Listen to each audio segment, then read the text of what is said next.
hospital attack when a similar kind of blame game ensued and controversy emerged. But at that time also, Israel fact-checked the world and said that it was the airstrike that was a result of the Islamic Jihad's rocket malfunction.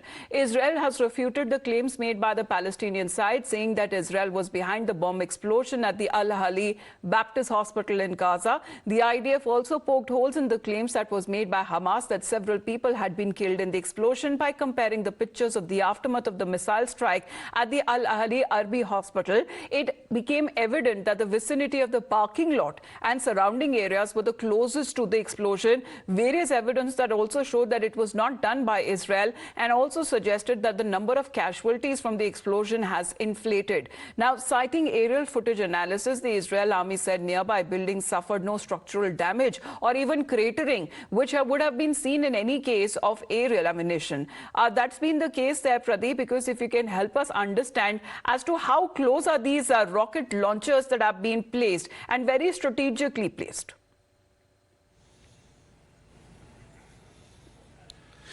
See, one has to understand, because these Hamas terrorists, they are operating from the civilian areas, and most of these rocket launcher sites are either they are firing it from the mosque, they are firing it from school buildings, they are firing it from these hospitals also, because most of these command and control centers are run underneath these buildings. Because already there has been a documentary proof that has been provided by IDF. They also showed us the visuals there during one of the programs where they said that how these hospitals are acting as command and control center. But for the world, these are hospital and the medical care facility. So if any of these hospitals is targeted, obviously it will give Hamas a chance to blame IDF. They see how they're violating human rights, how they're killing innocent children and women. But the reality is that they are embedded, because it's a similar kind of a situation what we have seen during the Operation Blue Star also, how the terrorists had been hiding inside the Gurdwara Sahib, and that time also they tried to blame Indian Army for carrying out operation. Here exactly the same thing is happening, because it's a similar kind of a terror template that is being followed by all the terror organizations, because they always try to blame the other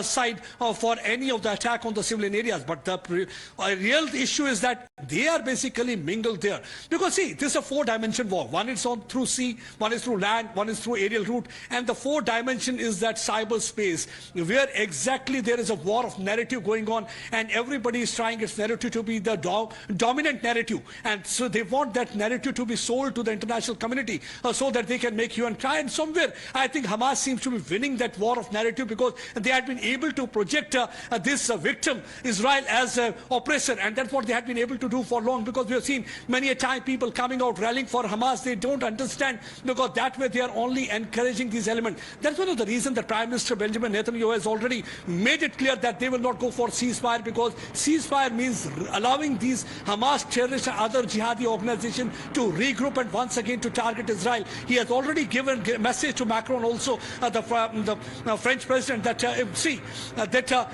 they are the one who are allowing these tunnels to be used for the Hamas terrorists. See, you have to compare the situation, because I've seen in Israel there is a bunker, there's a safe shelter. These safe shelters are to be used by the people in case of rocket attack from Hamas side. But look at the now situation on the Gaza side. There are tunnels. Billions of rupees being spent instead of welfare of the people for construction of these tunnels. These tunnels are to be used by the Hamas terrorists, and people are out in open. They have to fend for themselves, and often they get hit by those bombs that are being used by Israel. Because it has been said and cleared by the Israeli Defense Forces that they are fighting only against Hamas as a terror organization, and they are not fighting against the people there of Gaza. They want to help the people there of Gaza, and that's why there have been humanitarian aid and pause that has also been given for them to flee to a safer location. Pradeep Datta, thank you very much for joining in here on the broadcast. Let's shift focus